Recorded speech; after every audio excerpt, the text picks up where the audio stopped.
Hello students, class 10th mathematics chapter triangles कर रहे हैं। एक्सरसाइज में से क्वेश्चंस करेंगे, राइट। एनसीईआरटी बुक निकाल लो, यहाँ पर एक्सरसाइज है यहाँ पर 6.4। ओके, 6.4 का हम लोग यहाँ पर करेंगे क्वेश्चन नंबर 4। क्वेश्चन नंबर 4 है, देखो, if the area of two similar triangles are equal prove that they are congruent. क्या बोल रहे हैं? दो चीजें गिवन है, राइट। दो ट्राइंगल आप ले लें, क्वेश्चन में गिवन नहीं है, आप ले सकते हैं अपने हिसाब से। Triangle ABC is similar to triangle DEF. Triangle ABC और डीईएफ सिमिलर हैं। Two triangles are similar and they are equal in area, और इन दोनों का एरिया भी क्या है? इक्वल है। तो फिर करना क्या है? हमें क्या करना है? इसको कॉन्ग्रुएंट प्रूफ करना है, राइट। कॉन्ग्रुएंट प्रूफ करने के लिए थ्योरम्स हैं जो क्लास 9th ट्राइंगल्स चैप्टर में हैं, राइट। वो मैं आपको यहाँ पर नहीं समझा सकता। अगर आपको नहीं आता है तो आप अपने टीचर इंचार्ज से बोलिएगा कि वो क्लास 9th के ट्राइंगल्स के वीडियो शेयर कर देंगे आपको। बहुत सारे हैं, ठीक है, राइट। तो वो शेयर कर देंगे तो उससे आपको क्लियर हो जाएगा, ठीक है। तो फिलहाल मुझे ये बताना है कि भाई आपको इन ट्राइंगल को कॉन्ग्रुएंट कैसे करेंगे अगर ये गिवन कंडीशन है तो।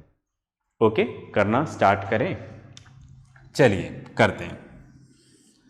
तो हमें सबसे पहले दे रखा है गिवन में, ठीक है, राइट, प्रूफ। हमें यहां पर दे रखा है triangle A B C is similar to triangle D E F. यहां पर ये दोनों ट्राइंगल आपस में क्या है? सिमिलर हैं। तो मैंने क्या बताया था आपको? अगर दो ट्राइंगल सिमिलर हैं तो इसका मतलब क्या हुआ? उसकी सारी कॉरस्पॉन्डिंग साइड्स का रेशियो इक्वल होगा। जैसे मैंने यहां पर लिया ए बी, कॉरस्पॉन्डिंग साइड्स मतलब same position, A B upon D E is equals to B C upon E F, है ना, last two equals to A C upon D F, right. First and last, ठीक है। तो अगर दो triangle similar हैं तो सारी कॉरस्पॉन्डिंग साइड्स का रेशियो इक्वल होगा और कॉरस्पॉन्डिंग एंगल्स इक्वल होंगे, राइट। जैसे angle A equals to angle D, angle B equals to angle E and angle C equals to angle F, ठीक है, right, fine. A D B E C F, ठीक है। तो अगर दो triangle similar हैं तो आपको ये दोनों चीज गिफ्ट में मिलती है, ठीक है। बस इतना गिवन होना चाहिए कि ट्राइंगल्स आर सिमिलर, जो क्वेश्चन में गिवन दे रखा है। ओके, तो हमारे सामने ये चीजें यहां पर हैं। पहली चीज, अब हमें पता है कि अगर दो ट्राइंगल सिमिलर हो तो एरिया वाली थ्योरम। अगर दो ट्राइंगल सिमिलर हैं, if two triangles are similar, then the ratio of their area is equals to ratio of square of their corresponding sides, ठीक है, फाइन। एरिया थ्योरम है ना, एरिया थ्योरम आपको यहां पर लिखनी है, मैं नहीं लिख रहा, आपको लिखनी है यहां पर, dot dot dot dot dot dot, मैं पढ़ा चुका हूं, ठीक है। उसी के ऊपर बेस क्वेश्चन कर रहे हैं। If two triangles are similar, मतलब एरिया थ्योरम लगाने के लिए ये चीज होना जरूरी है कि दोनों ट्राइंगल क्या हो? सिमिलर। अगर ट्राइंगल सिमिलर नहीं है तो एरिया थ्योरम नहीं लगेगी। तो अगर दो ट्राइंगल सिमिलर हैं, पहली कंडीशन, अगर दो ट्राइंगल सिमिलर हैं तो उनके एरिया का रेशियो, ठीक है, area of triangle ABC, area of triangle DF, इनका रेशियो कॉरस्पॉन्डिंग साइड्स के स्क्वायर के रेशियो के बराबर होगा। तो कॉरस्पॉन्डिंग कौन सी है वो तो नाम से तो पता लगेगा, ये हमने ऑलरेडी लिखा हुआ है, ठीक है, इसके बराबर होगा। ऐसा हमने पढ़ा था, A B square upon, sorry इधर डी आ जाएगा, D square, B C square upon E F square and A C square upon D F square, ठीक है। अब आपसे बोल रहे हैं कि इन दोनों का एरिया क्या है? इक्वल है। मतलब ये दोनों आपस में इक्वल हैं, इसकी जगह ये रख सकते हैं, इसकी जगह ये रख सकते हैं। तो मैंने कुछ ऐसे लिख दिया, area of triangle A B C upon area of triangle A B C, बाकी सब as it is, A B square upon D square B C square upon E F square A C square upon D F square.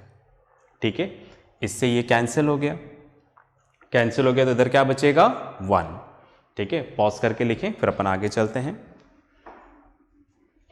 चलिए, आपने लिख लिया होगा, मैं इसको रब कर देता हूं यहां पर।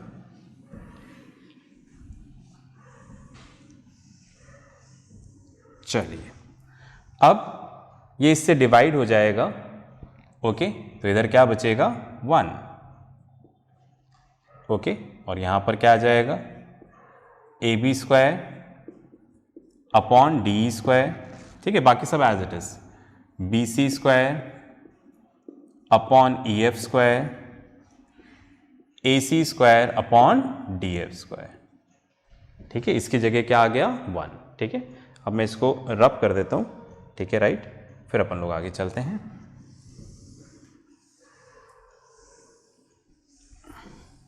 चलिए, ओके, अब आप देखो इसका मतलब क्या हुआ।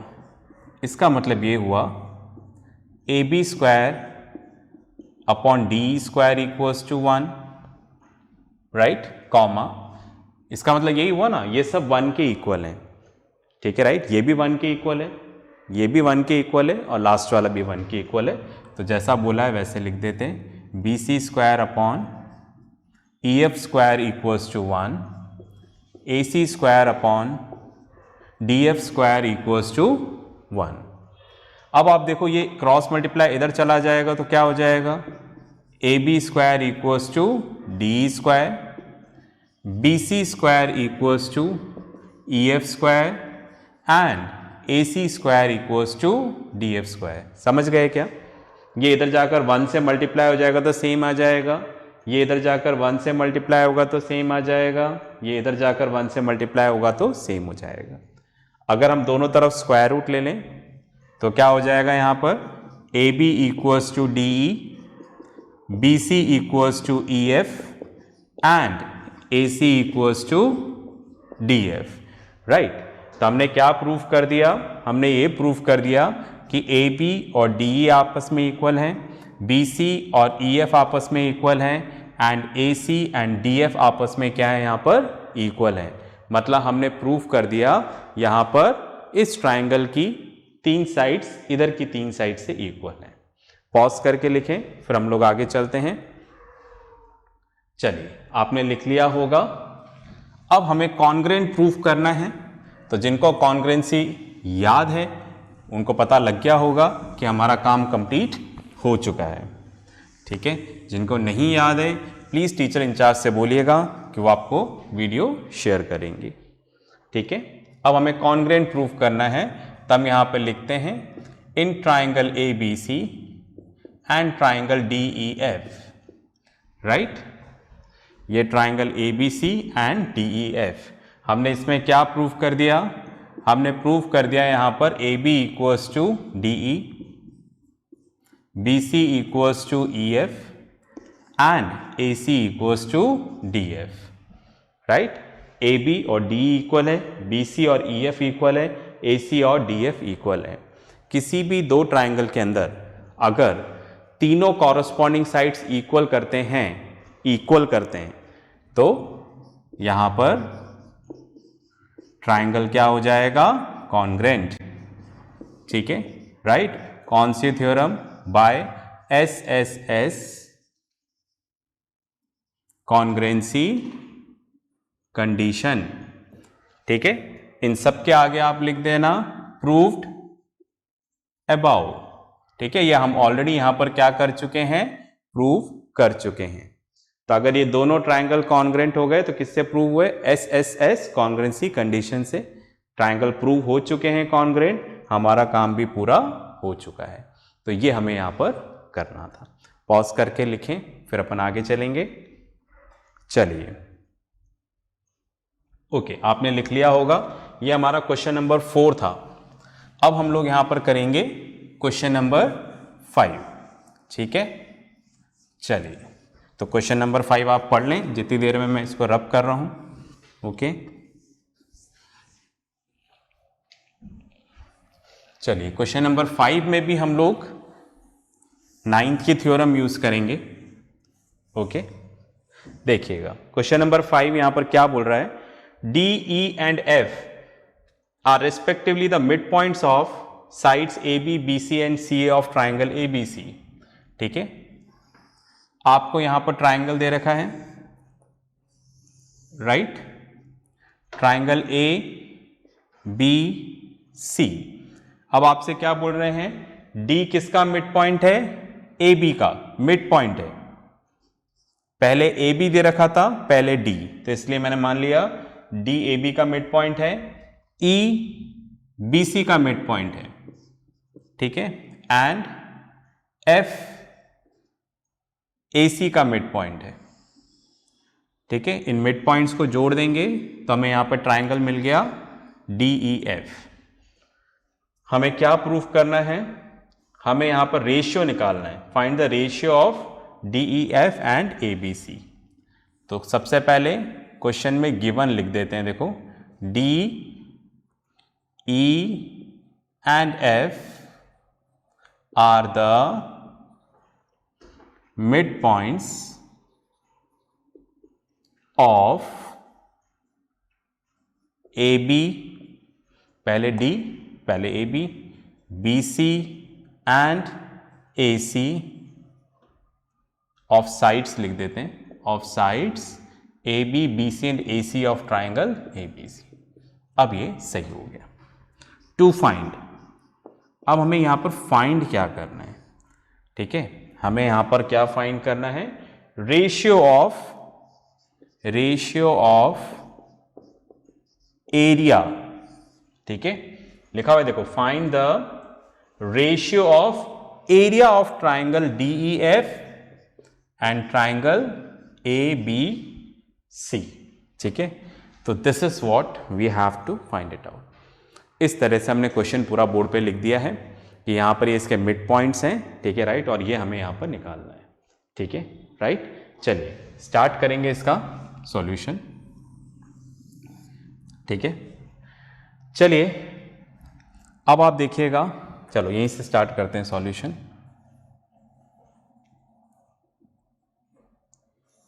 ओके, फाइन, यहां पर मैं आपके लिए एक डायग्राम बनाना चाह रहा हूं, देखो, सेम मतलब इसी तरह से बना दिया गया है यहां पर, ये ए बी सी, और यहां पर डी इसका मिड पॉइंट है और एफ इसका मिड पॉइंट है। ठीक है, अब आप देखो क्लास 9th की theorem, the line joining the mid point of any two sides of a triangle is parallel to third side and half of it.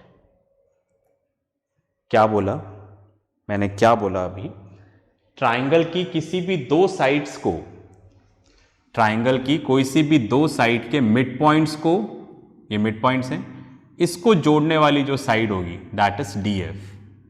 ठीक है, ये ट्राइंगल, ये रहा इसका मिड पॉइंट, ट्राइंगल की एक साइड का मिड पॉइंट, दूसरी साइड का मिड पॉइंट, तीन साइड्स होते हैं, तो दो साइड्स का मिड पॉइंट को जोड़ने वाली लाइन थर्ड साइड के पैरेलल होगी और उसके हाफ होगी। थर्ड साइड ये बची हुई है, वे दो तो इधर यूज हो गई, ये थर्ड साइड है, तो ये वाली लाइन इसके पैरेलल भी होगी और हाफ भी होगी। ठीक है, तो मैंने क्या बोला यहां पर, D and F are the midpoints of AB and AC, and we know that, हम जानते हैं, we know that line joining the midpoints of any two sides of a triangle is parallel to third side and half of it. ठीक है, right. Triangle की कोई सी भी दो sides ले लो, ठीक है, राइट। दो साइड्स के मिड पॉइंट, ठीक है, line joining the mid point of any two sides of a triangle.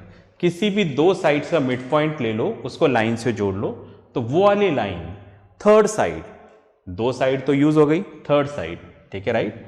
तो यहां पर थर्ड साइड के क्या होगी, पैरेलल होगी एंड और उसके हाफ होगी, ठीक है, राइट, हाफ ऑफ BC। इतनी बात में आ गई, ठीक है। चलिए, तो यहां पर सिर्फ यही नहीं है, और भी ऐसी लाइंस हैं, जैसे आप देखो ट्राइंगल ABC, ओके, तो यहां पर ये दोनों भी मिड पॉइंट्स हैं, D और E।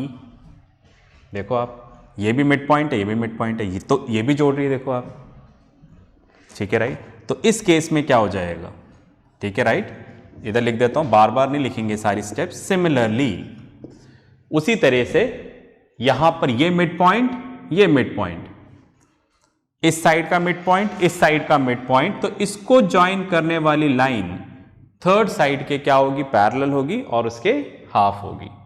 तो DE is parallel to AC and DE equals to half of AC, ठीक है, इतनी बात में आ गई। उसी तरीके से एक और यहां पर कॉम्बिनेशन है, राइट, ये दोनों ज्वाइन हो रही है, EF, तो क्या आ जाएगा, EF is parallel to AB and EF equals to half of AB, ठीक है, EF equals to half of AB।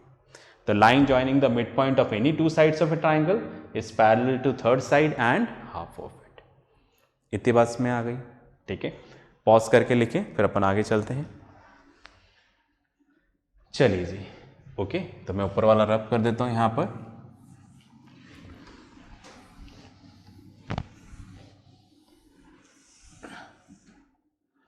Okay, अब देखो ये पैरेलल वाली चीज तो नहीं चाहिए, पर हाँ हमें ये चीज चाहिए, ठीक है, राइट। अगेन मतलब दोबारा लिख रहे हैं हम लोग यहां पर, ठीक है, right. DF equals to half of BC, ठीक है, फिर मैं इसको रब कर दूंगा लिखने के बाद।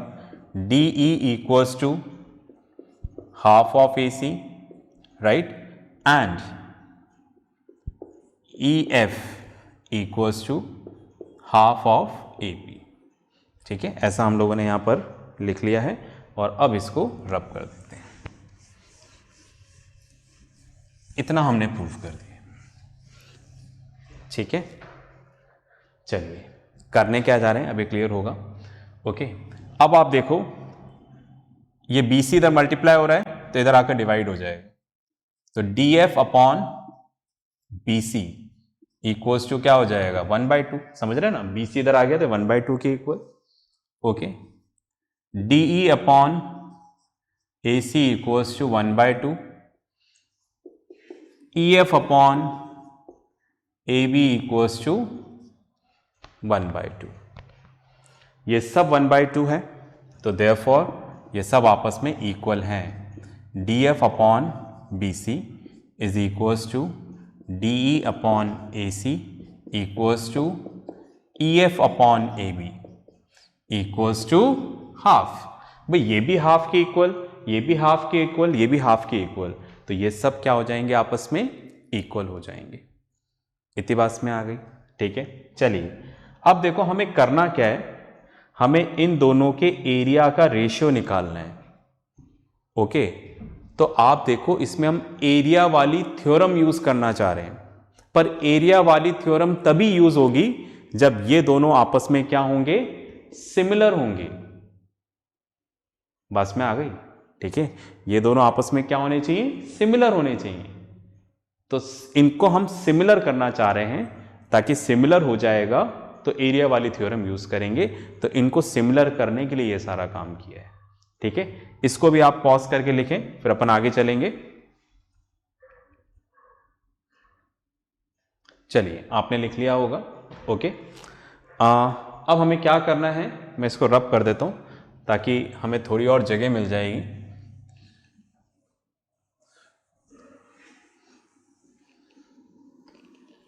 इसको रब कर देते हैं बस, ठीक है। अब आप देखिए, यहां पर मैं लिख रहा हूं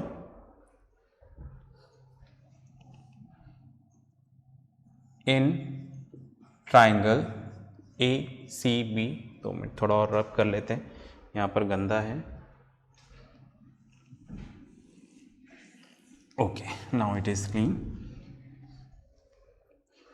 area in triangle ACB and triangle EDF,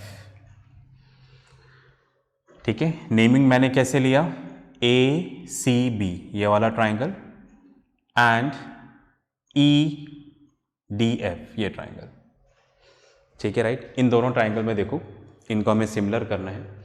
इन दोनों ट्राइंगल में अगर आप देखोगे तो चेक करते हैं क्या इसके हिसाब से सही बैठ रहा है क्या, है ना। चलो चेक करते हैं। यहां पर उल्टा लिख लें, पहले DE आगे आ रहा है तो उसको ऊपर लिख देते हैं, यहां पर भी वही है, ठीक है।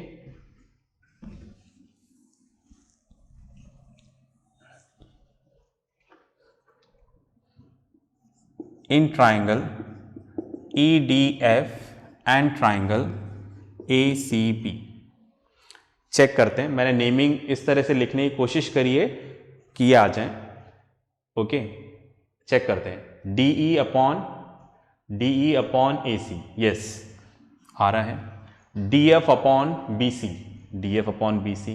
EF अपॉन AB बिल्कुल आ रहा है।